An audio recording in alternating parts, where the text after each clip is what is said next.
There's something chilling about the idea of an ancient curse, a warning from the past, whispered across centuries, threatening doom to anyone who dares to defy it.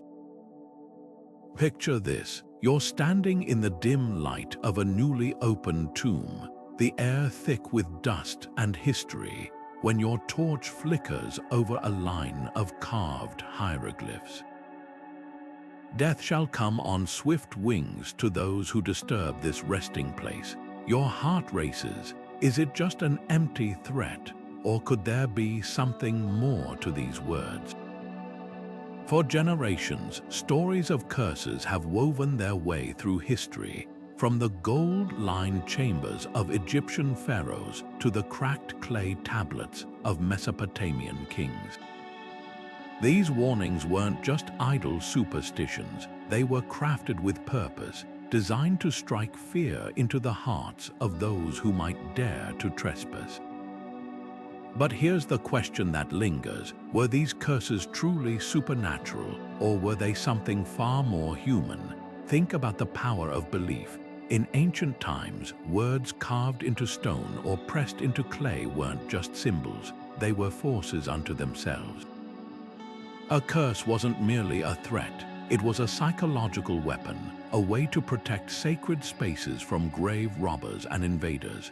The pharaohs of Egypt understood this better than anyone. Their tombs were filled with riches beyond imagination, and the curses they left behind were like invisible guardians, standing watch long after their deaths. But it wasn't just Egypt. Across the ancient world, from the deserts of the Middle East to the ruins of forgotten civilizations, curses were a common thread, a way to control, to intimidate, and to preserve what was meant to stay hidden. So what's the real truth behind these ancient warnings? Were they the work of vengeful spirits, or were they clever tools of power and deception?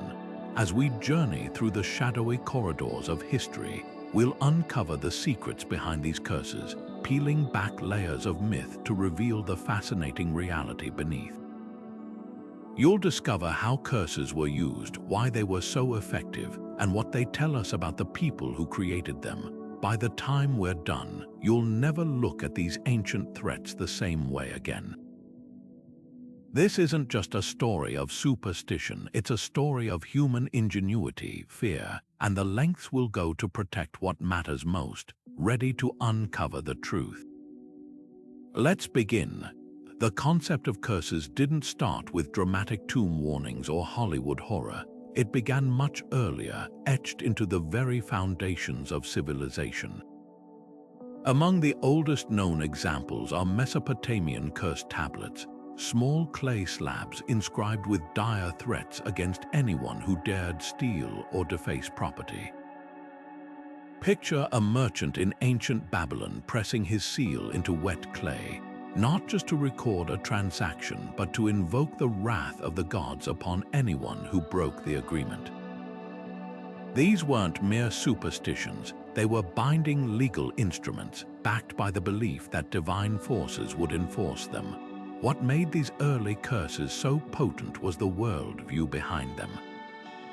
In Mesopotamia, as in Egypt, people saw no separation between the physical and spiritual worlds. Words, especially written ones, held tangible power. A curse wasn't just a wish for misfortune, it was a spell, a direct plea to the gods to intervene. Take the famous Namta curse, where offenders were threatened with a demonic plague. This wasn't fantasy to them, it was as real as the clay beneath their fingers. The Egyptians refined this idea to an art form. Their curses weren't just about punishment, they were about preservation. Tombs were sacred spaces, gateways to the afterlife, and the treasures within weren't just gold and jewels, they were supplies for eternity. A curse like "the crocodile shall devour the trespasser" wasn't just a scare tactic, it was a last line of defense, ensuring the deceased could rest undisturbed. But why did these societies invest so much belief in curses? The answer lies in their understanding of balance. To them, disturbing the dead or breaking an oath wasn't just a crime, it was an act of cosmic disruption. Curses weren't about fear for fear's sake, they were about maintaining order. The next time you hear about a pharaoh's curse, remember, these weren't just ghost stories. They were the ancient world's way of guarding what mattered most, their beliefs, their dead, and the fragile harmony between earth and the divine. The story of Tutankhamun's curse begins with a moment of pure discovery, the flicker of a candle breaking through 3,000 years of darkness as Howard Carter peered into the tomb for the very first time. The air was thick with the scent of ancient resins, the walls glittering with gold, and then, there it was, a small clay tablet inscribed with a warning: "Death shall slay with his wings whoever disturbs the peace of the pharaoh." Within months, Lord Carnarvon, the expedition's financier, was dead. His passing sparked a media frenzy, with newspapers attributing his death to the curse, and soon, every misfortune connected to the excavation became part of the legend. But was it really supernatural retribution or something far more explainable? Take a closer look at the so-called victims. Carnarvon died from an infected mosquito bite, a common danger in early 20th century Egypt. Others linked to the tomb succumbed to illnesses like pneumonia or complications from existing conditions. Science offers compelling alternatives. Sealed tombs can harbor toxic molds like Aspergillus, which attacks the lungs, or ancient bacteria preserved in the dry air, suddenly revived when exposed to moisture. Even the psychological weight of a curse could have played a role, stress weakening immune systems, fear turning coincidence into fate. Yet, the curse endures in our collective imagination. Why? Because it speaks to something deeper than logic, the idea that the past can reach forward, that the dead might defend their rest, taps into primal fears. The Curse of the Pharaohs isn't just about Tutankhamun, it's about the power of stories to shape reality.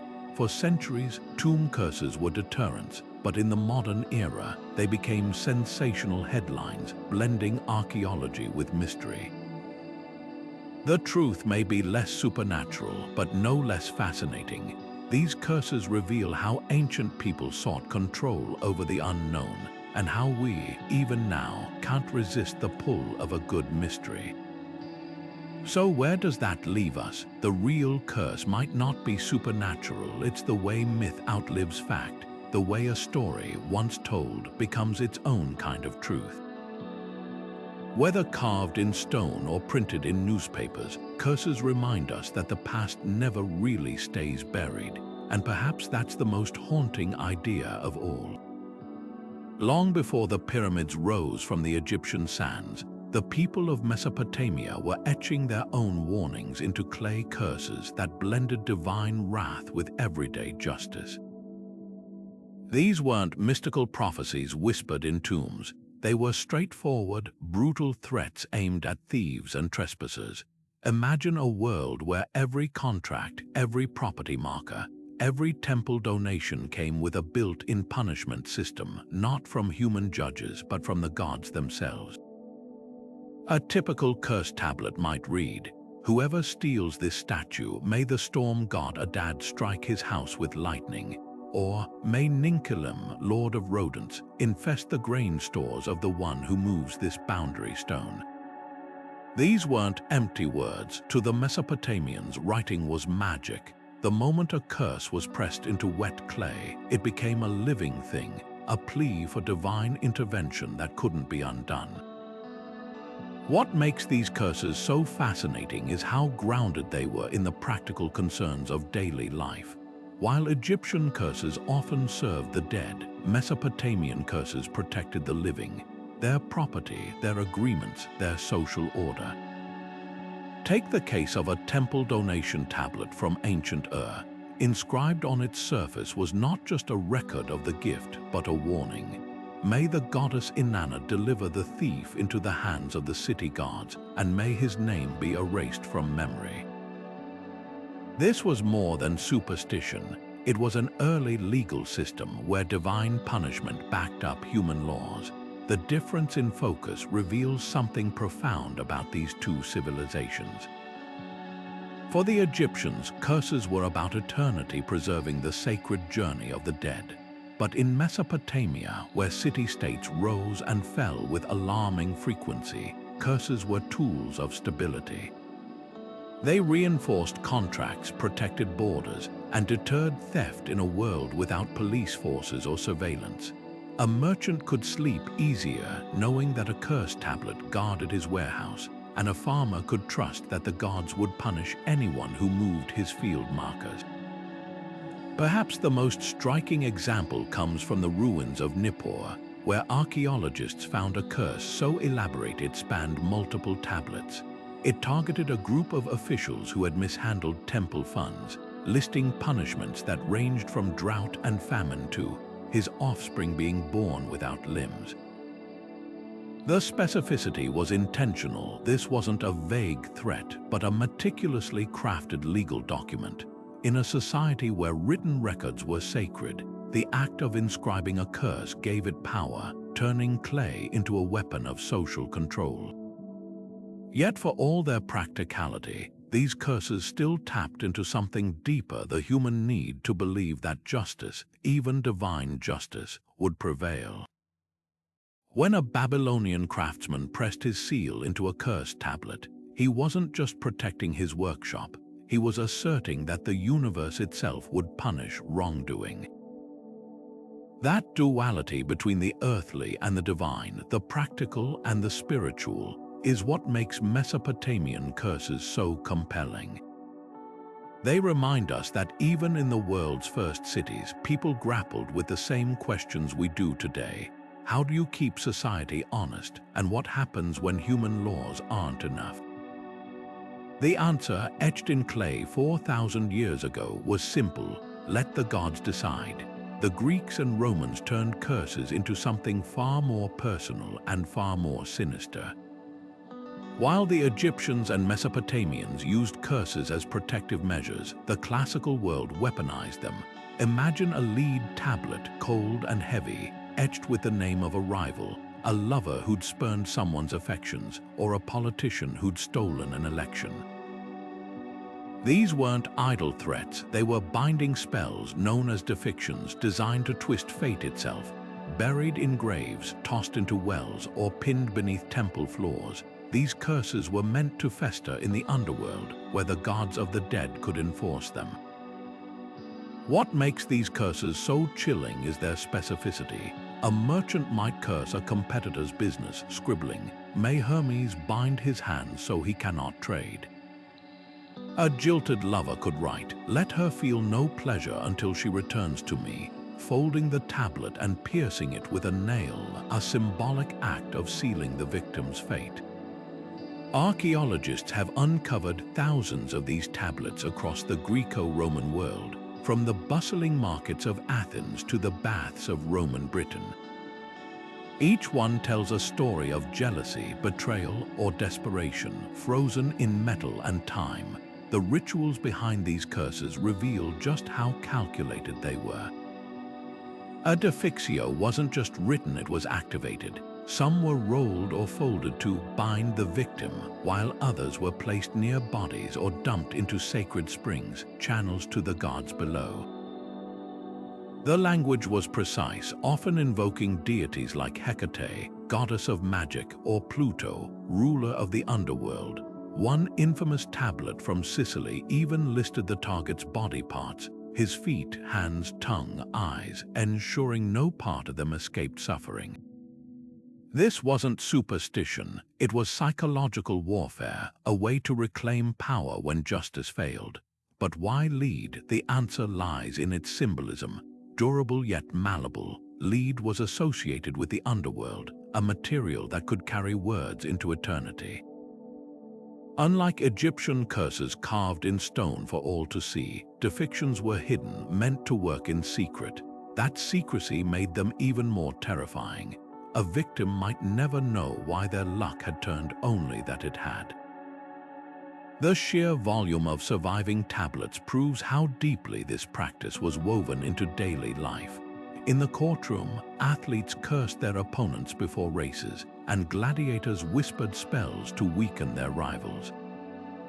Even the famous philosopher Plato complained about the ubiquity of curse mongers in Athens. What started as a religious act had become a shadow economy, with professional curse writers selling their services to the heartbroken and vengeful. Yet for all their darkness, these curses reveal something profoundly human. They're snapshots of raw emotion, love turned to bitterness, ambition twisted into spite. Adaptability wasn't just a spell, it was a scream into the void, a plea for control in a world where fortune was fickle. When we read them today, we're not just deciphering ancient magic. We're eavesdropping on the fears and fury of people who, despite the centuries between us, felt just as deeply as we do. There's a reason why the simple act of speaking or writing a curse could send chills down an ancient person's spine. Words weren't just sounds or symbols. They were living forces capable of shaping reality. In Egypt, priests would recite spells from the Book of the Dead, believing each syllable could guide or doom a soul in the afterlife. A single mispronounced word might unravel the entire ritual. This wasn't just ceremony, it was precision engineering of the unseen world. Across the Mediterranean, the Greeks whispered binding curses into lead tablets, convinced that once those words were buried, their power couldn't be undone. And in Mesopotamia, scribes pressed cuneiform curses into clay, trusting that the gods themselves would enforce them. But why did words hold such sway? The answer lies in how these cultures viewed language. To them, speech wasn't passive, it was creative. The Hebrew tradition speaks of the universe being spoken into existence. The Egyptians believed the god Ptah conceived the world through thought and breath. In such a worldview, a curse wasn't just a wish for harm. It was a blueprint for disaster, a divine command set into motion. This explains why curses often followed strict formulas, invoking deities by name and detailing exact punishments. A vague threat might falter, but a precisely worded curse. That was unstoppable. The rituals surrounding curses only amplified their power. Imagine a Roman curse tablet being folded, nailed, and dropped into a well, a physical representation of binding and drowning the victim's luck. Or consider the Egyptian execration texts, where scribes would inscribe enemies' names on pottery, then smash them in ceremonies, symbolizing their destruction. These weren't empty gestures, they were psychological triggers, reinforcing the belief that words, once unleashed, couldn't be taken back. What's truly fascinating is how this ancient dread echoes in modern times. Even today, we hesitate to say certain phrases aloud, speak of the devil, or knock on wood, as if voicing misfortune might summon it. This lingering instinct reveals a universal truth. The human mind blurs the line between language and reality. When a curse was spoken in antiquity, it didn't just describe suffering, it was thought to manifest it. And in a world where plagues, droughts, and wars needed explanation, curses offered both a reason for chaos and a way to combat it. The next time you feel a chill reading an ancient warning, remember, you're not just reacting to words, you're touching the raw nerve of a belief system that shaped civilizations. Archaeologists walk a fine line between science and superstition every time they unseal an ancient tomb or handle artifacts inscribed with dire warnings. On one hand, they're trained to dismiss curses as relics of primitive belief systems, psychological tools meant to deter thieves, not actual supernatural forces. But dig deeper into expedition records, and you'll find enough eerie coincidences to give even the most rational scholar pause.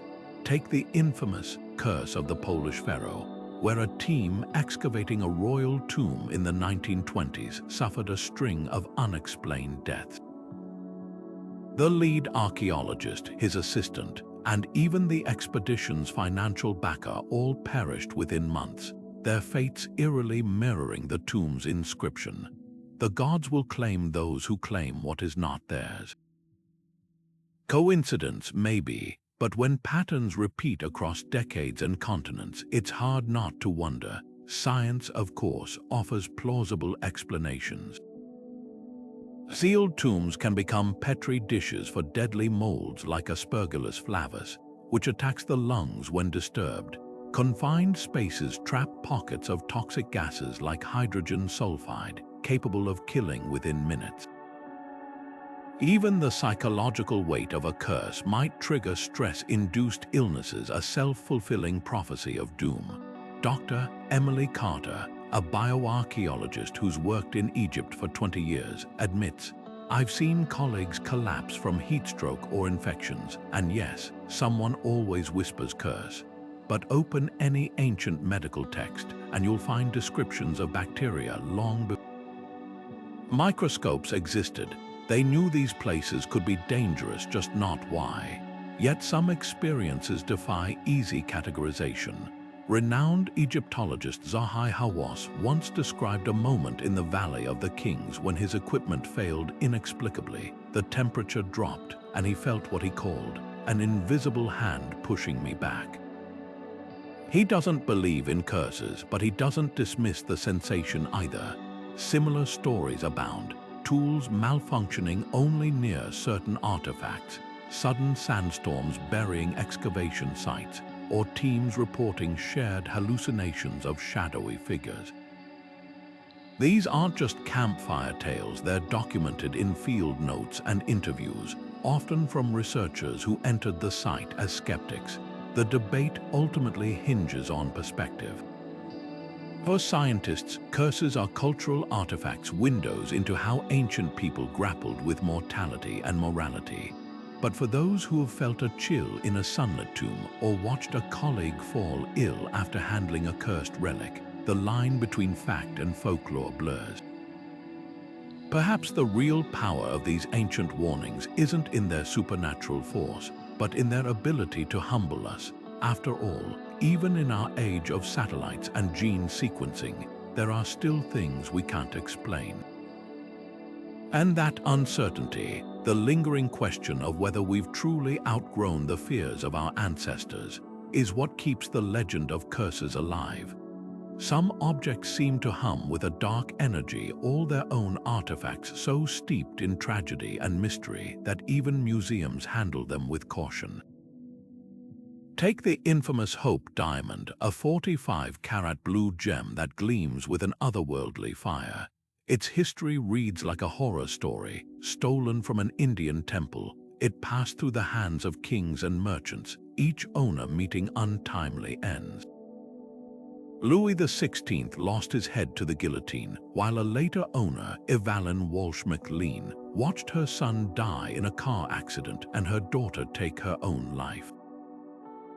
Coincidence, perhaps, but when a pattern repeats across centuries, it's hard not to feel a shiver down your spine. Then there's the unlucky mummy, a painted coffin lid haunting the British Museum's archives. Though it contains no mummy, its reputation is monstrous. After its acquisition in the 1800s, a journalist who photographed it allegedly shot himself days later. A ship carrying it to England nearly sank, and during World War II, staff reportedly moved it to the basement to spare the museum from bombings. The museum officially denies any curse, but the artifact's label tellingly omits its nickname, a quiet admission of its unsettling legacy. Even China's terracotta army, those silent sentinels guarding an emperor's tomb, come with whispers of misfortune. Local farmers who first uncovered the statues in 1974 spoke of strange illnesses and failed crops, blamed on disturbing Qin Shi Huang's eternal rest. Archaeologists who excavated the site later faced untimely deaths, fueling rumors that the emperor's curse punished those who disrupted his afterlife preparations. What's fascinating isn't just the stories themselves, but how they persist. museums still receive letters from visitors claiming cursed objects ruined their lives, lost jobs, broken marriages, even illnesses attributed to a single glance at an ancient relic. Psychologists call it nocebo effect, the opposite of placebo, the power of belief to manifest real harm. When someone encounters an artifact with a dark reputation, their fear alone can trigger misfortune. Yet these tales endure because they speak to something primal, the fear that the past isn't finished with us. Whether carved into a gem or woven into a mummy's wrappings, curses remind us that some boundaries weren't meant to be crossed. And whether you believe in them or not, one thing's certain: these objects hold power, not from magic, but from the stories we can't stop telling about them. Fear is its own kind of magic, an invisible force that can shape reality without a single spell being cast. Ancient curses understood this power better than any sorcerer. Imagine a thief breaking into a tomb under moonlight, his hands trembling as he reads the warning carved into the wall: "The breath of the gods will choke those who steal." Days later, he collapses with a fever, his lungs burning. Was it a divine punishment or something more human? Science now gives us the answer: the nocebo effect, the dark twin of the placebo effect, where belief in harm manifests as real physical suffering. This phenomenon isn't just ancient history, it's been proven in modern labs. In one study, participants were told a harmless electric current would cause pain, and even when no current was applied, they reported genuine discomfort. Their brains had conjured agony from nothing but expectation. Now apply that to a tomb robber in ancient Egypt, surrounded by warnings of doom, his mind steeped in stories of curses. The moment he coughs or feels dizzy, his thoughts spiral. The gods have marked him. Stress weakens his immune system, fear tightens his chest, and suddenly the curse becomes self-fulfilling. What makes this so chilling is how deliberately ancient societies weaponized psychology. Curses weren't just threats, they were traps for the mind.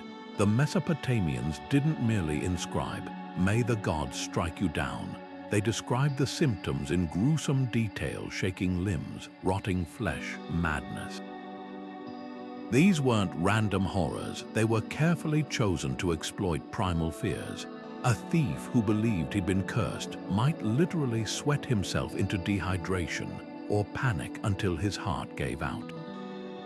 The curse did the rest. Even today, this power lingers. Consider the cursed artifacts in museums, where visitors report dizziness or nausea after viewing them. No magic required, just the weight of expectation. Psychologists call it mass psychogenic illness, where collective anxiety spreads like a virus. In the 1960s, a school in England evacuated after students fainted en masse, convinced a cursed painting was harming them. The culprit shared terror, not the artwork itself. So where does that leave us? The real genius of ancient curses wasn't in supernatural force, but in their understanding of the human mind. They knew fear could bend reality, that a well-placed threat could be as lethal as any poison. Modern science has simply given us the words to explain what they always knew. The most powerful curses aren't written on tablets or tombs. They're written in the wiring of our brains, waiting for the right whisper to bring them to life. The Bible's curses carry a weight unlike any others. They weren't just supernatural threats, but cosmic corrections, divine interventions meant to realign a broken world. Take the mark of Cain, etched into his flesh after he murdered his brother Abel. This wasn't merely a punishment, it was a living lesson, a visible scar of guilt meant to warn others against violence. Compare that to the 10 plagues of Egypt, where each affliction from the Nile turning to blood to the death of the firstborn wasn't random wrath, but a targeted dismantling of Pharaoh's arrogance and Egypt's gods. These curses served a higher purpose: to expose injustice, humble the powerful, and remind humanity of its moral boundaries. What sets biblical curses apart is their unshakable link to righteousness. In Mesopotamian or Egyptian curses, divine anger could be arbitrary, offend a god, and suffer the consequences. But in the Hebrew tradition, curses flowed from broken covenants. When prophets like Jeremiah or Isaiah pronounced doom, it was always framed as the natural outcome of corruption, greed, or idolatry. Cursed is the man who trusts in mankind, Jeremiah declared, not as a petty threat, but as a stark truth about misplaced faith. Even the infamous fire and brimstone raining on Sodom and Gomorrah followed a pattern. Destruction came only after every chance for repentance was exhausted. The language of these curses reveals their depth.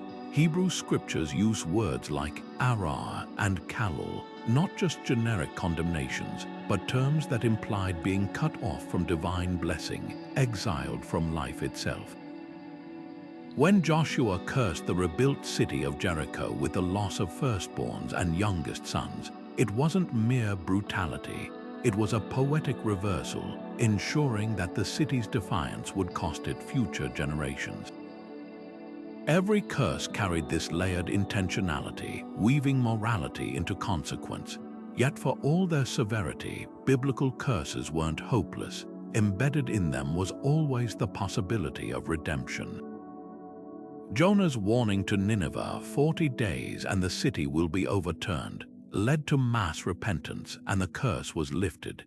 This duality makes them unique. They were both sword and plowshare, instruments of destruction that could, if heeded, till the soil for renewal.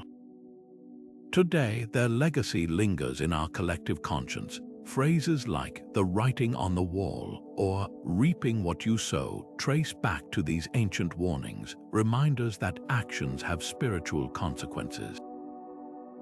But perhaps the most enduring lesson isn't about fear, it's about accountability. In a world where curses were often tools of control, the Bible's version stood apart, framing divine justice as inseparable from human choices. They weren't just about what the gods could do to us, but what we owed to each other and to something greater than ourselves. Across the misty highlands of Scotland to the dense forests of Japan, cursed legends whisper through generations, not carved in stone, but woven into the very fabric of storytelling. Europe's banshees, those pale specters whose wails foretell death, weren't just ghost stories, they were lessons etched in fear.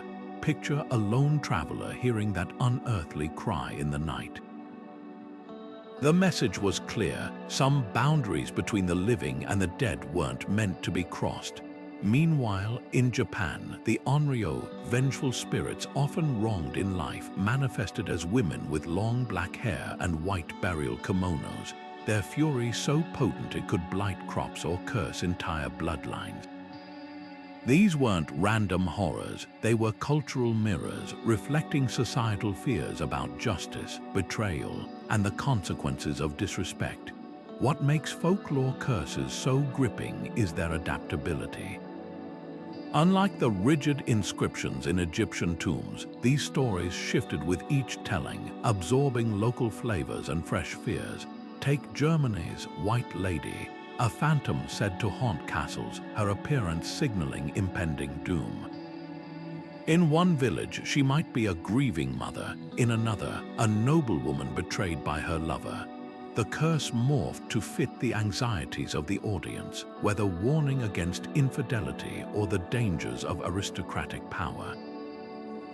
This fluidity gave folklore curses an enduring relevance that formal tomb warnings couldn't match. Asia's traditions took this further, intertwining curses with karma and cosmic balance. The Chinese hungry ghost, a spirit doomed to wander with an insatiable appetite, wasn't just a scare tactic, it embodied the consequences of greed and neglect. Families left offerings not out of fear alone, but from a sense of duty to maintain harmony between worlds. Similarly, India's Chudale, a malevolent spirit often depicted with backward-facing feet, served as a cautionary tale about the dangers of unchecked rage and unresolved grudges. These stories weren't entertainment, they were moral compasses guiding behavior through visceral imagery. The power of these curses lies in their intimacy. A formal tomb inscription might threaten a faceless intruder, but folklore curses targeted personal failings: the cruel landlord, the unfaithful spouse, the ungrateful child. When Ireland's Dullahan, a headless horseman, appeared to call someone's name, it wasn't random, it was fate catching up with the wicked. This personalization made the terror immediate, ensuring the lesson stuck. Today, these curses live on, not in whispers around campfires, but on screens and pages. Films like The Ring or The Grudge repackage Onryo lore for modern audiences, while Celtic banshees inspire fantasy novels and games. Their persistence proves something profound. Even in our age of science, we still crave stories where justice is supernatural and the past never truly fades. These legends endure because they speak to universal truths about guilt, consequences, and the shadows we leave behind. The air inside an ancient tomb isn't just stale, it's a cocktail of invisible hazards honed by centuries of confinement. Take aspergillus, a common mold that thrives in damp, undisturbed spaces. When Howard Carter's team opened Tutankhamun's tomb, they stirred up clouds of spores that had lain dormant for millennia. Inhaled, these microscopic invaders trigger aspergillosis, a condition that ravages the lungs with symptoms eerily similar to the curse's description: fever, coughing blood, suffocation.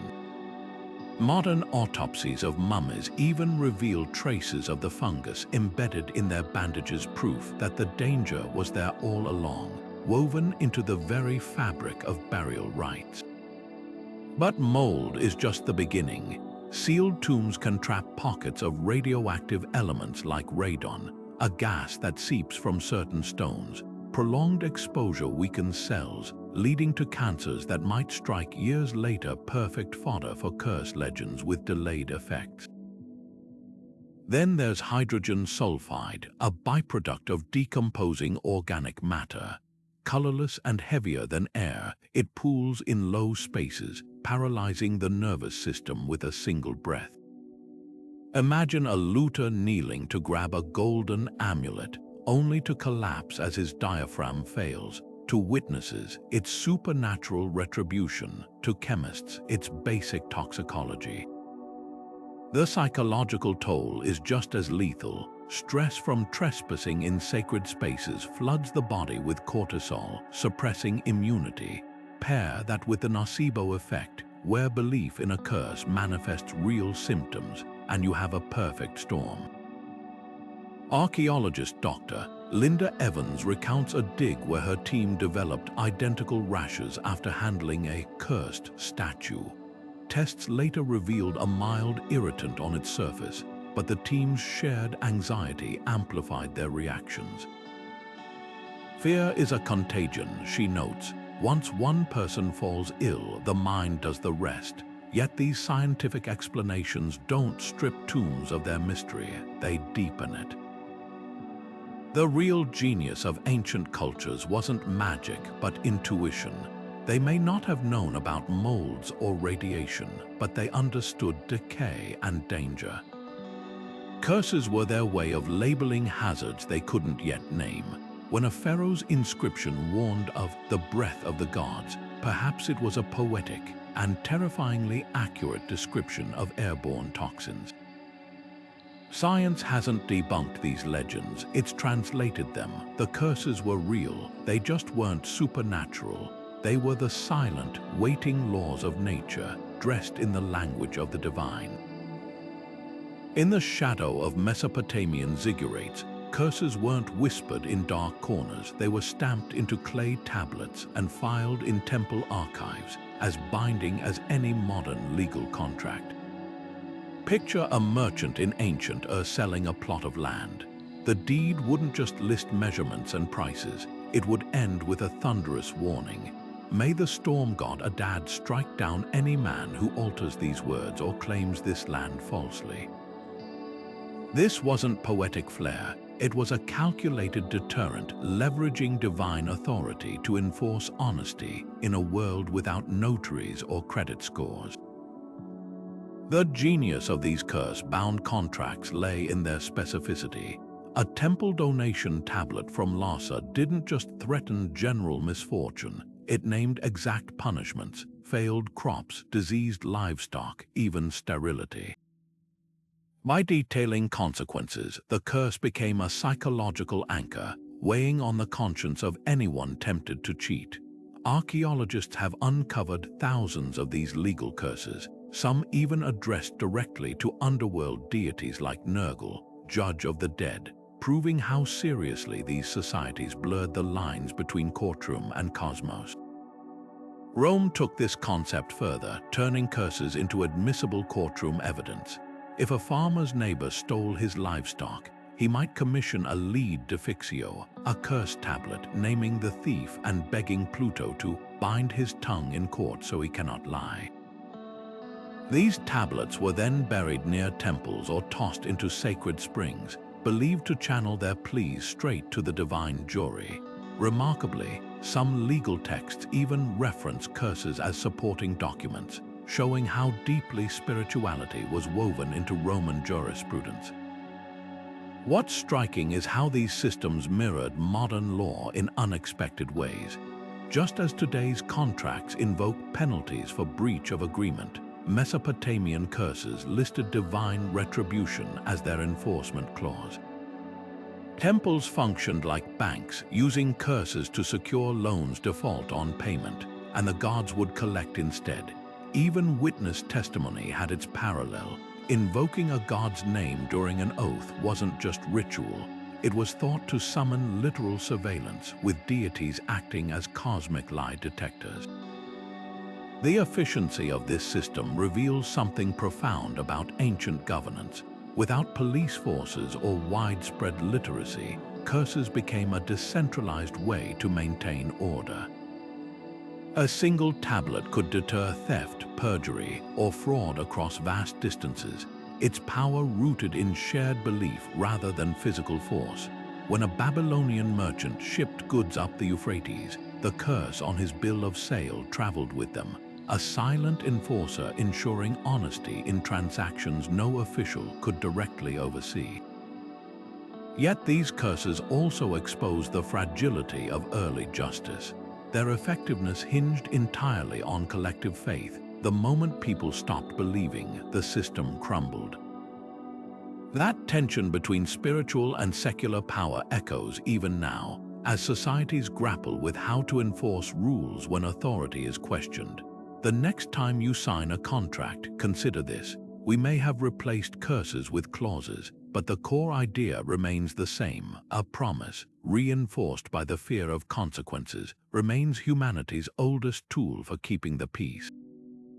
Love wasn't always about roses and poetry in the ancient world. Sometimes it was about lead tablets and whispered spells. The Greeks had a particularly chilling way of handling heartbreak. Depictions, those same cursed metal sheets used to ruin rivals in court or business, could also be weaponized in affairs of the heart. Picture a jilted lover in Athens scratching her rival's name into soft lead, then folding it violently, driving a nail through the center as she recited, "Just as this metal is cold and heavy, so too shall her heart grow cold to him." These weren't wistful wishes, they were supernatural sabotage designed to twist emotions against their natural course. Egyptian love spells, though less overtly malicious, were no less controlling. A papyrus from Thebes details a ritual where a woman would soak a clay figurine carved in her lover's likeness in wine while chanting, "As this wine intoxicates, so too shall you be intoxicated with desire for me." The line between romance and coercion was thin.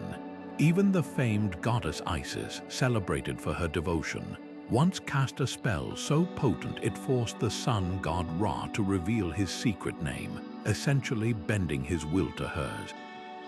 Love magic wasn't about mutual affection, it was about possession.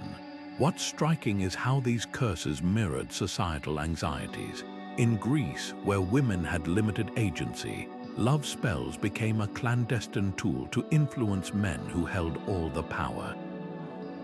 A binding tablet from Sicily begs the underworld gods to rend apart a man's marriage, exposing the raw desperation beneath its supernatural veneer. Meanwhile, Egyptian spells often targeted estranged husbands, reflecting a culture where marital stability was economic survival. A rejected wife wasn't just heartbroken, she was vulnerable.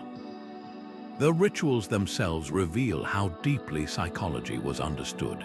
Ingredients like menstrual blood or pubic hair weren't chosen at random. They were intimate, charged substances meant to symbolically tether the target. And the timing, many spells were cast at crossroads or during the dark of the moon, moments believed to thin the barrier between worlds. This wasn't just superstition. It was performance art designed to convince the caster and the cosmos that their will was inevitable. Yet for all their darkness, these curses speak to universal pain. A broken heart today might fuel a late-night text or a bitter social media post. Then it fueled incantations. The methods have changed, but the impulse hasn't. When love feels unjust, we still reach for ways to tip the scales. The real curse isn't in the spells, it's in the timeless human struggle to let go.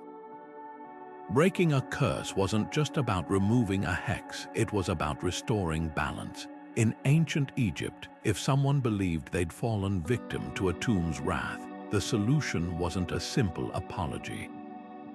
It required a priest, sacred oils, and a ritual known as the opening of the mouth, a ceremony originally meant to revive the dead. The logic was profound. If words could summon doom, then words could also dismantle it. The priest would recite spells from the Book of the Dead, anointing the afflicted with natron salt, a substance used in mummification to purify, while burning herbs like frankincense to cleanse the air. Every gesture, every syllable was a counterweight to the original curse, a meticulous unraveling of supernatural binds. Mesopotamia took a more legalistic approach. If a person suspected they'd been cursed, perhaps after a run of bad luck or illness, they'd visit a temple scribe. There, they'd commission a counter-curse tablet, a clay document addressed to the gods, pleading their innocence and begging for relief. Some tablets even included receipts, listing offerings made to appease the deities as if settling a divine debt. One such tablet from Babylon reads, "May the evil curse that clings to me like mud be washed away in the river, and may the gods who are angered be satisfied with these gifts of honey and grain." It was spiritual bureaucracy at its finest, a system where curses could be appealed like court rulings. The Greeks and Romans turned curse breaking into theater. If a love spell had gone awry or a business rival's defixio was ruining their luck, they might stage an elaborate ritual. A common method involved digging up the original curse tablet, often buried near a grave or temple, and melting it in a furnace while chanting reversal spells.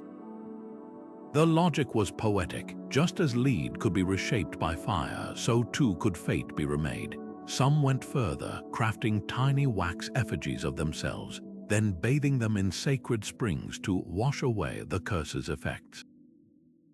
Theatrical, absolutely, but for people who saw the world as a stage for divine forces, symbolism was as real as the wax in their hands. Fast forward to today, and the methods may have modernized, but the desperation remains the same. In Mexico, curanderos perform limpia cleansings, sweeping bundles of herbs over a person's body to absorb negative energy. In Italy, priests still use versions of the ancient exorcism rites, blending Catholic prayer with folk traditions to break malocchio, the evil eye. Even secular spaces aren't immune. Psychologists note that curse removal sessions often mirror therapy. giving people a narrative to explain misfortune and a ritual to reclaim control. What unites these practices across time isn't just superstition, it's the human need for agency. A curse, at its core, is a story of powerlessness. Someone or something has hijacked your fate. The act of breaking it, whether with holy water or hypnotherapy, is about rewriting that story. Science might dismiss curses as fantasy, but the relief people feel when a hex is lifted is undeniably real. That paradox, the irrational solving the intangible, is why these rituals endure. They're not just fighting ghosts, they're restoring the belief that we have a say in our own lives. Perhaps that's the ultimate lesson. Whether etched in clay or whispered in a therapist's office, the urge to break a curse reveals something timeless about us. We'll always search for ways to tip the scales back in our favor, to turn fear into action. And in that struggle, even the oldest rituals find new life. The most dangerous curses aren't the ones carved in ancient stone, they're the ones cooked up in modern backrooms, designed to prey on our deepest fears. Take the so-called debunked box, a vintage wine cabinet supposedly haunted by a malicious spirit. Its owner claimed it brought nightmares, illness, even death, until investigators discovered the whole story was likely fabricated to boost its sale price. Yet the legend took on a life of its own, inspiring horror films and countless imitations. Why? Because we want to believe. Forgers have long exploited this hunger for the supernatural. In the early 20th century, a wave of cursed mummies flooded the black market, their bandages inscribed with ominous hieroglyphs. Collectors paid fortunes until linguists realized the texts were gibberish, copied haphazardly from museum catalogues. Even the British Museum once displayed a Pharaoh's amulet, later exposed as a 19th century forgery. Its curse a clever sales tactic. The irony is delicious. Artifacts meant to warn against greed became tools of it. What's truly revealing is how these hoaxes mirror genuine curses. Like their ancient counterparts, they thrive on specificity. A generic ghost story won't do. The best fakes come with elaborate backstories. The screaming mummy of Mexico, for instance, wasn't just any relic. Dealers claimed it emitted blood-curdling wails at midnight, a detail straight from Gothic novels. Psychological studies show our brains latch onto vivid details, turning tall tales into evidence. Museums aren't immune. In 2012, a European gallery paid millions for a cursed medieval dagger, linked to royal assassinations, only to learn it was crafted in the 1980s using period-appropriate tools. The forgers had even aged the blade with acid and planted fake historical references. Their masterpiece wasn't the dagger itself, but the story woven around it. Yet these deceptions tell us something profound. A real curse derives power from belief. A fake one manufactures belief to create power. Both hinge on the same human weakness, our need for mystery in a world increasingly explained by science. The next time you hear of a cursed object, ask yourself, is this a relic of the past or a mirror held up to our own credulity? The answer might be more unsettling than any ghost story. Hollywood didn't invent cursed mummies or vengeful spirits, but it sure perfected them. When Boris Karloff first lurched across the screen in the 1932 classic The Mummy, audiences weren't just watching a monster movie. They were witnessing the rebirth of an ancient fear repackaged for the modern age. That film, like so many after it, took fragments of real history, the curse of Tutankhamun, the sanctity of burial rites, and spun them into something bigger, darker, and infinitely more cinematic. The result, a formula that still haunts theaters today. But why do these stories grip us so tightly? Look at The Ring with its cursed videotape and ghostly Samara crawling out of TVs. On the surface, it's pure fiction, yet dig deeper and you'll find echoes of Japan's Onryo legend spirits wronged in death, their rage so potent it transcends the grave. Hollywood didn't create that terror, it borrowed it, dialed it up, and gave it a killer soundtrack. The same goes for Indiana Jones raiding booby-trapped temples or Pirates of the Caribbean grappling with the Aztec gold's blood price. These tales work because they tap into something primal, the fear that disturbing the past has consequences. Video games have taken curses even further, turning them into interactive nightmares. In Tomb Raider, Lara Croft doesn't just dodge traps, she battles supernatural forces unleashed by her own curiosity. Resident Evil's T-Virus is essentially a biological curse, a modern twist on the age-old idea of forbidden knowledge backfiring. Even fantasy epics like The Witcher build entire quests around breaking curses, blending folklore with moral dilemmas. The medium changes, but the message stays the same. Some lines weren't meant to be crossed. Books, too, keep curses alive in our collective imagination.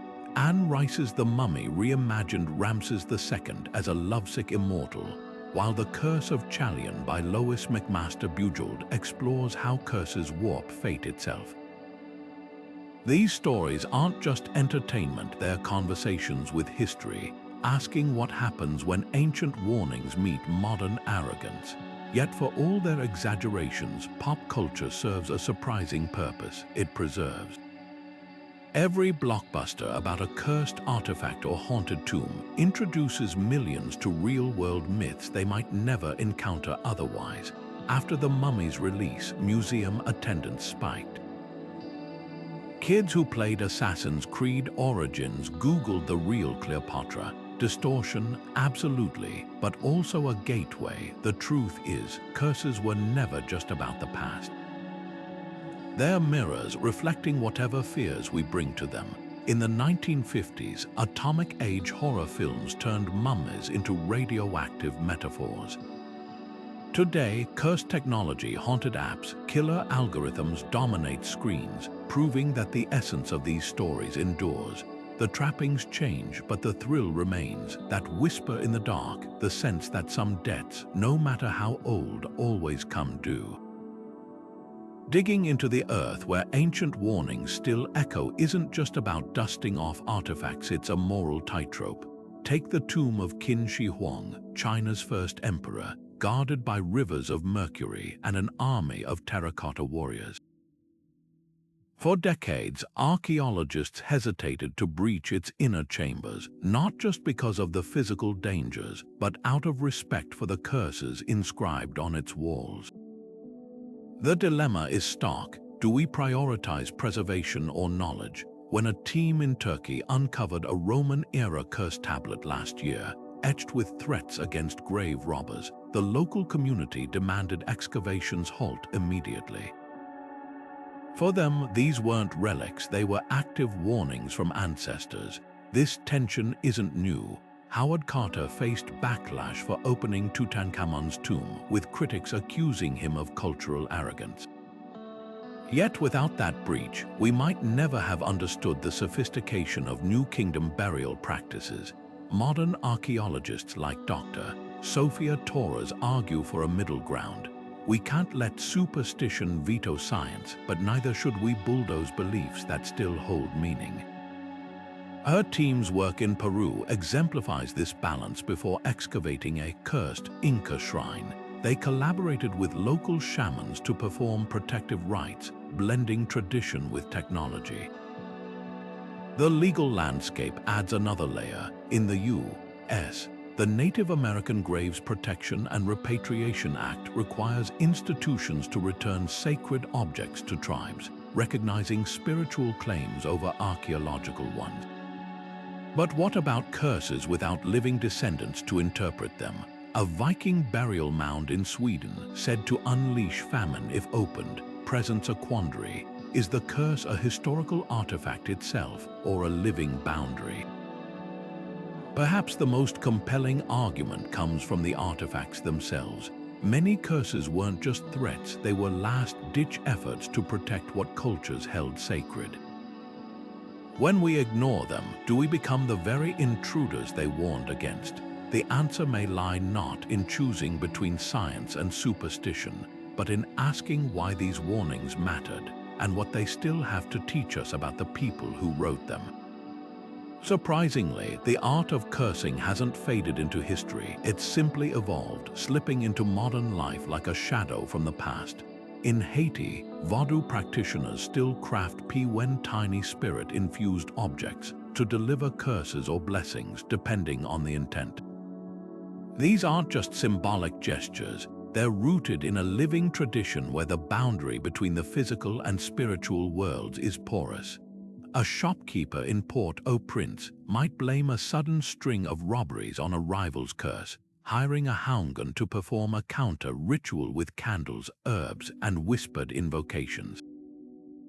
The belief isn't quaint folklore, it's a tangible force shaping decisions, relationships, even legal disputes.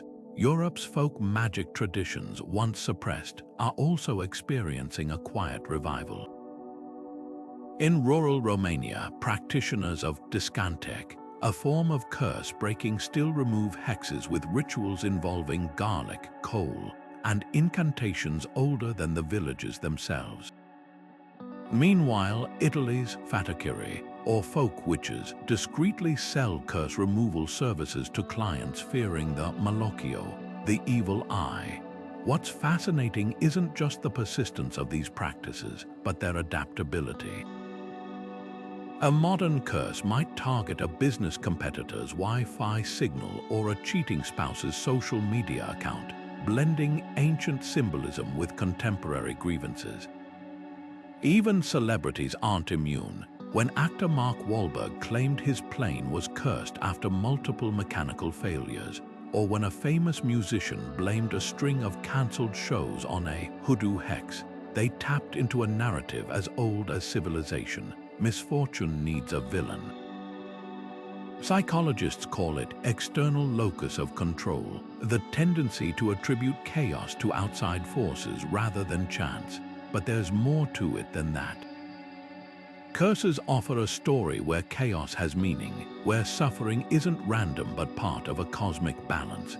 That's why a baseball player might refuse to wash his lucky socks during a winning streak, or a politician might bury a saint statue upside down to curse an opponent. The methods change, but the motive remains: control. Science, of course, offers other explanations. The placebo effect's dark cousin, the nocebo effect, shows how belief in harm can manifest real symptoms.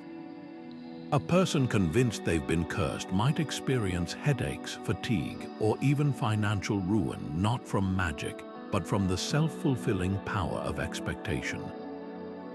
Yet, even this doesn't fully dispel the allure.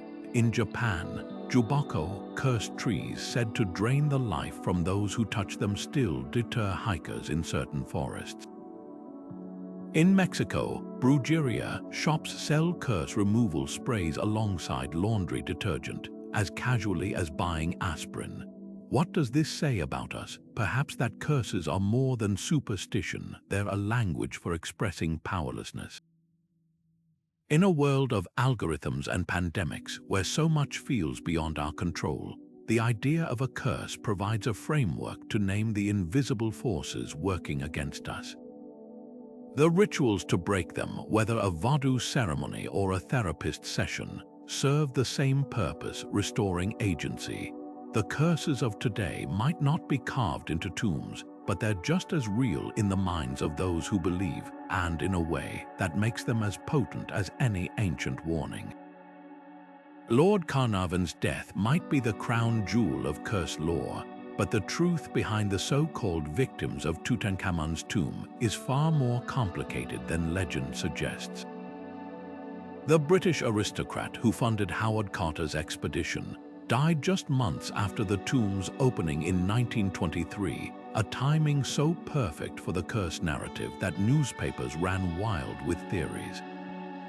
The cause: a mosquito bite gone horribly wrong, leading to blood poisoning. Yet, what often gets left out is Carnarvon's already fragile health. He'd been in poor condition for years, his body weakened by a near-fatal car accident in Germany that left him chronically ill. The tomb's alleged curse didn't strike him down, it simply capitalized on his vulnerability. Then there's the myth of the 6 deaths linked to the tomb's opening.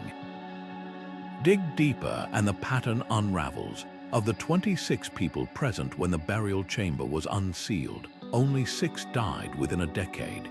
Carter himself, the man who first breached the tomb and allegedly triggered the curse, lived another 16 years, dying of natural causes at 64. Even Carnarvon's daughter, Lady Evelyn, who was with him in the tomb, lived into her 80s. The curse's selectivity is telling. It seems to skip those inconvenient to the story. But what about the others? Archaeologist Arthur Mace, often listed as a victim, did die young but from arsenic poisoning, a hazard of early preservation chemicals, not supernatural forces. And George J. Goode, the railroad magnate who visited the tomb and died shortly after, he'd been battling pneumonia long before his trip to Egypt. The curse narrative thrives on cherry-picked tragedies, ignoring the many who walked away unscathed. The real culprit here isn't ancient magic, it's psychology. Humans excel at finding patterns, even when none exist.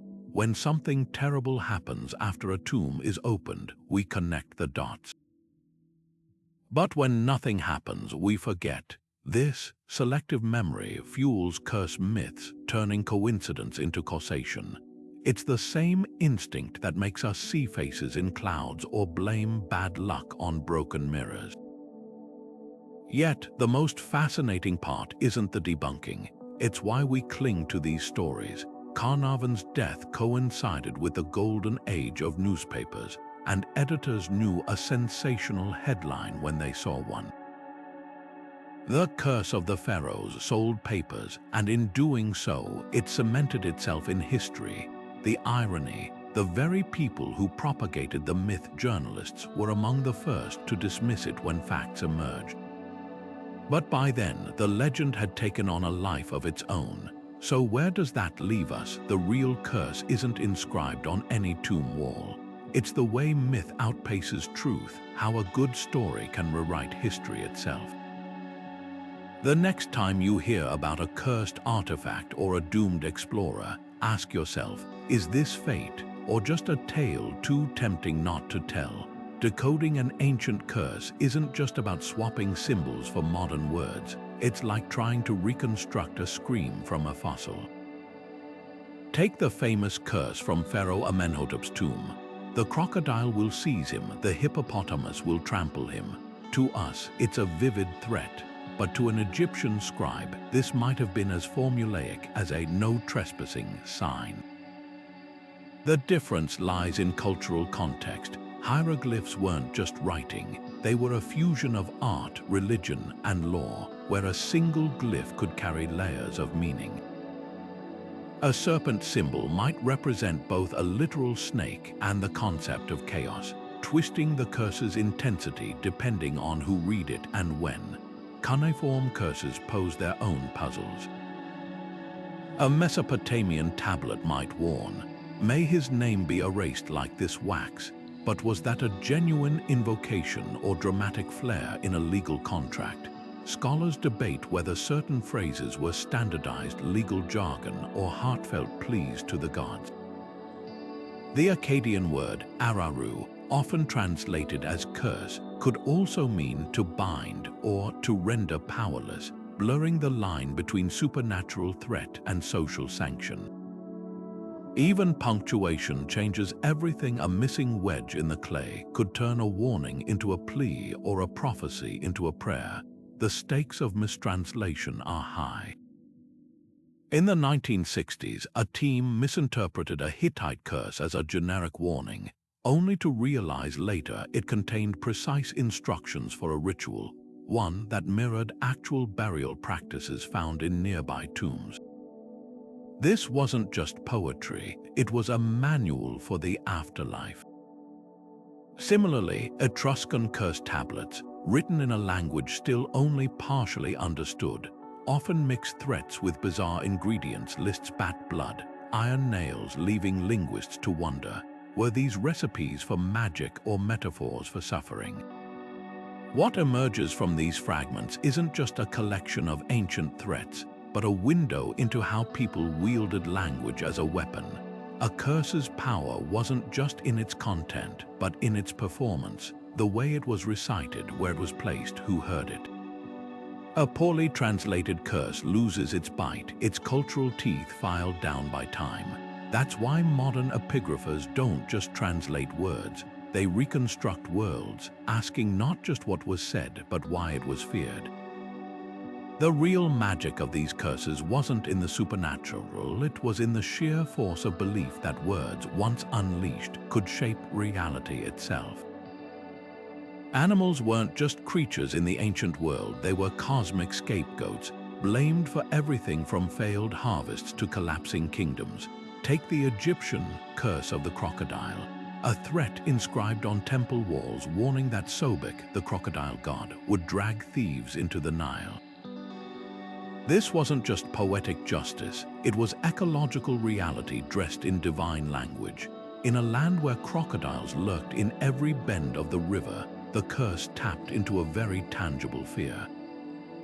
But the connection ran deeper. Crocodiles were both protectors and predators, symbols of Pharaoh's power and chaos alike.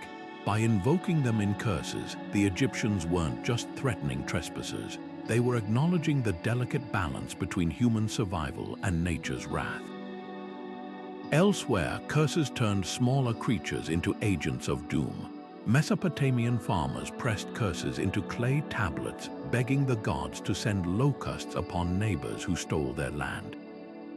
The irony, locust swarms were already a biblical-scale nightmare. The curse didn't summon the insects, it framed their inevitable arrival as divine retribution.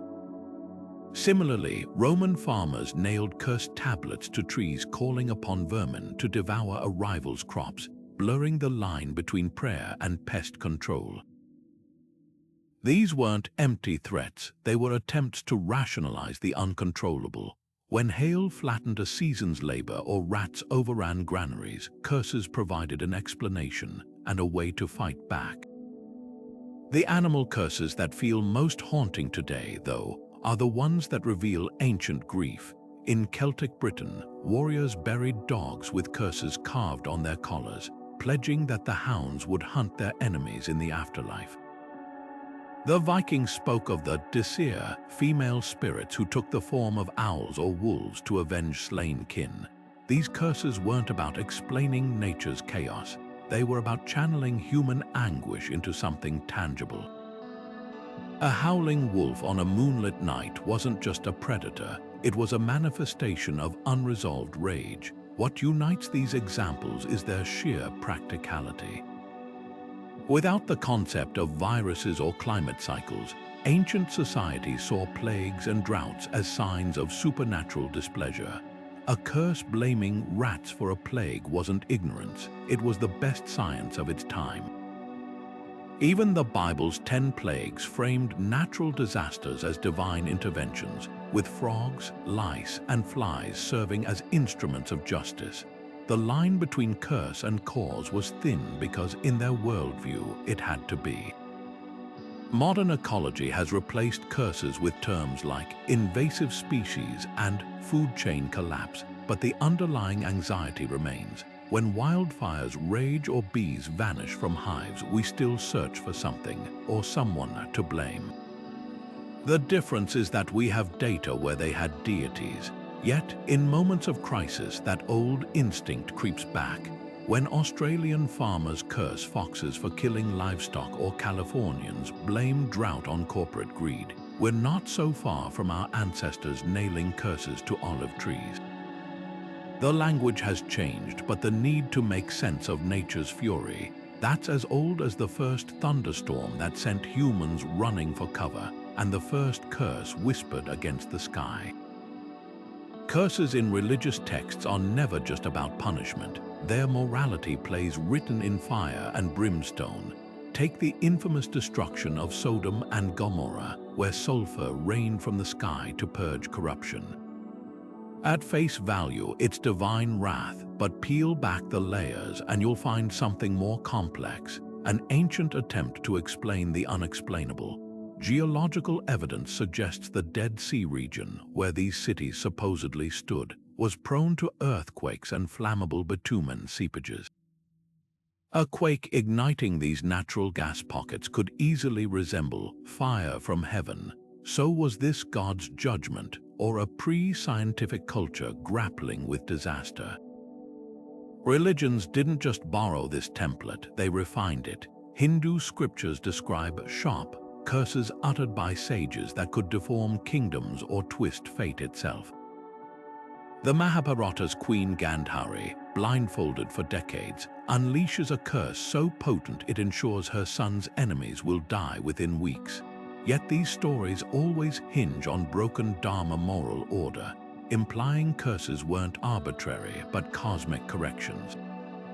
Similarly, the Quran's tale of the cursed city of Aram, swallowed by sands for its arrogance, mirrors Sodom's fate while reinforcing a universal theme: hubris invites ruin. What's revelatory is how curses doubled as social stabilizers. The Aztec Tlazolli concept framed misfortune as divine payback for ritual neglect. Droughts meant skipped sacrifices, plagues signaled impiety. This wasn't just theology, it was crowd control. By linking suffering to behavior, rulers could demand compliance. Even the Norse Nidstang, a curse pole topped with a horse's head, wasn't mere intimidation. Erected against enemies, it invoked Odin's wrath while telegraphing a message: defy us, and the gods themselves will hunt you. Yet the tension between divine will and human agency persists. Buddhist Papa teachings frame curses as self-inflicted karma's boomerang effect. A Tibetan monk might say a curse only sticks if the target's own misdeeds create karmic hooks. Contrast that with the visceral curses in Greek tragedies, where gods capriciously doom heroes like Oedipus. The difference is telling. Eastern traditions often see curses as internal consequences, while Western myths paint them as external punishments. Modern scholars like Dr. Elaine Pagels argue these narratives reveal more about their creators than their deities. When Leviticus warns that disobedient children will be eaten by beasts, it's projecting societal fears onto the divine. The same pattern appears in medieval Christian anathema, where excommunication curses blended spiritual exile with very earthly shunning. A priest's curse wasn't just damnation, it was exile from community, trade, even family. So where does that leave us? Perhaps curses were never about gods at all, but about humans wrestling with chaos. When a volcano buried Pompeii, Romans called it Vulcan's rage. When AIDS emerged, some called it divine retribution. The medium changes, but the message endures. Curses give suffering meaning, turning random tragedy into a story we can stomach. And in that alchemy of fear and faith, we see not just the hand of the divine, but the fingerprints of every culture that ever whispered, "This happened for a reason." The marketplace of the macabre is booming not in shadowy back alleys, but on auction blocks, tourist traps, and online stores. Walk through any antique shop in New Orleans, and you'll find cursed voodoo dolls with triple-digit price tags. Browse eBay, and genuine, haunted Victorian lockets fetch thousands from collectors. Even museums have caught on. Special Halloween exhibits featuring cursed artifacts routinely break attendance records. This isn't just spooky fun, it's a calculated industry built on our oldest fears. Consider the infamous Dybbuk box, a wine cabinet allegedly haunted by a malicious spirit. After its owner claimed it caused nightmares and illness, the box sold for over $140,000 in 2004. Later investigations suggested the whole story might have been fabricated to drive up its value. Yet the legend persists, spawning movies, books, and countless knockoffs. The box's power wasn't supernatural, it was narrative. A good curse story transforms ordinary objects into coveted relics because it taps into something primal, the thrill of flirting with danger from the safety of our living rooms. Tourism thrives on this same tension. Cities with dark histories lean into their reputations. Salem's witch-trial sites, Edinburgh's underground vaults, even the Paris catacombs market themselves as gateways to the uncanny. Visitors don't just want history, they want the adrenaline of standing where something bad happened. Operators know this, embellishing tales with theatrical lighting and dramatic pauses. The irony, many so-called cursed locations have sanitized pasts. The real horror, colonial violence, poverty, disease gets glossed over in favor of digestible ghost stories. But the trade isn't harmless. When a Navajo ceremonial mask was auctioned as a cursed artifact in 2018, tribal leaders protested to them. This wasn't entertainment, it was sacrilege. Similarly, Haitian voodoo objects often appear in dark curios collections, stripped of their sacred context and repackaged as edgy decor. The line between preservation and exploitation blurs when cultures become costumes and spiritual practices become party tricks. Yet demand keeps growing. Psychologists point to two driving forces: the forbidden fruit effect, we crave what we're told is dangerous, and the narrative transportation theory, where compelling stories override skepticism. A study in the Journal of Consumer Research found people rate cursed items as more valuable when paired with backstories, even if they don't believe in the supernatural. Our brains are wired to pay for meaning, even when that meaning is manufactured. The real curse here might be commodification, the way mystery gets reduced to a sales pitch. But there's a flip side. This industry keeps obscure histories alive. Without the allure of curses, would tourists flock to Prague's Jewish quarter, where legends of the golem draw attention to the very real history of persecution? Would museums prioritize conserving unlucky artifacts if they didn't pull crowds? The challenge isn't erasing these stories, but telling them with respect, honoring the fear without trivializing the people who once lived it. At its core, the business of curses reveals an uncomfortable truth. We haven't outgrown our ancestors' dread. We've just found new ways to monetize it. Whether through a $300 haunted doll or a midnight ghost tour, we're still paying, sometimes literally, to touch the unknown, to taste danger without swallowing it whole. And as long as that hunger exists, the market will keep feeding it. Skeptics might roll their eyes at curses, but science doesn't just dismiss them, it unravels them. Take those eerie tomb warnings that seem to bring death upon intruders. Beneath the supernatural veneer lies a cocktail of very real dangers. Some Egyptian tombs, for instance, were built with uranium-laced stones, their faint radiation silently poisoning those who lingered too long. Then there's the menace of toxic bacteria like Clostridium, which can survive for centuries in sealed spaces, waking up to attack the lungs of anyone disturbing their slumber. Even something as mundane as carbon monoxide, a gas with no smell, no color, but deadly effects, could seep from underground vents, explaining why some explorers collapsed without warning. These weren't ghostly punishments, they were hidden hazards dressed in the language of the divine. Psychologists add another layer to the puzzle. The nocebo effect, the dark twin of the placebo effect, shows how belief alone can manifest real suffering. When a tomb robber reads a curse threatening swift death, his body might literally mimic those symptoms through sheer terror. Stress weakens the immune system, fear accelerates heart rates, and suddenly, a simple cold becomes a curse's work. Mass hysteria takes it further. If one team member falls ill after touching an artifact, others might unconsciously mirror the symptoms, creating a domino effect of misfortune.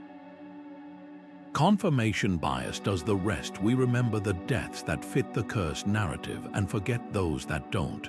The result, a self-fulfilling prophecy wrapped in ancient mystique. Yet science doesn't strip curses of their power, it reframes it. The real magic lies in how effectively these warnings manipulated human psychology. Ancient cultures might not have known about radiation or bacteria, but they understood cause and effect. A curse threatening rotting flesh wasn't just poetic. It preyed on the universal fear of decay, ensuring thieves would second-guess their actions. Modern labs can now detect the mold spores or toxins behind so-called supernatural afflictions, but that doesn't make the curses any less ingenious. They were early hazard signs crafted in a language their audience would heed. The thrill isn't gone, it's transformed. Knowing that a mummy's curse might actually be a 2,000-year-old mold colony doesn't ruin the mystery, it adds layers. It turns superstition into a dialogue between past and present, where ancient intuition meets modern forensics. The next time you hear about a cursed artifact, don't just wonder if it's real. Ask what hidden dangers its creators might have been trying to convey, and how much they truly understood about the invisible forces at work. Science doesn't debunk the supernatural, it reveals the even stranger truths lurking beneath. There's a reason these ancient warnings still send shivers down our spines centuries later. Curses tap into something far older than history itself. They aren't just relics of superstition, they're mirrors reflecting humanity's deepest anxieties. Think about how often we still use the language of curses today, jinxed, hexed, doomed, words that carry the weight of fate, even when we don't believe in magic. The power of a curse isn't in its supernatural force, but in its ability to give shape to our fear of chaos, our dread of consequences, and our longing for justice in an unfair world. Consider the way modern horror films still lean on ancient curse tropes: the haunted artifact, the vengeful spirit, the broken taboo. These stories resonate because they echo the same questions that kept our ancestors awake at night. What if disturbing the past invites retribution? What if words alone can alter destiny?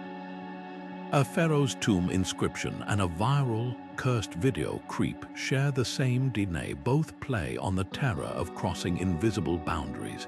The mediums change, but the message doesn't.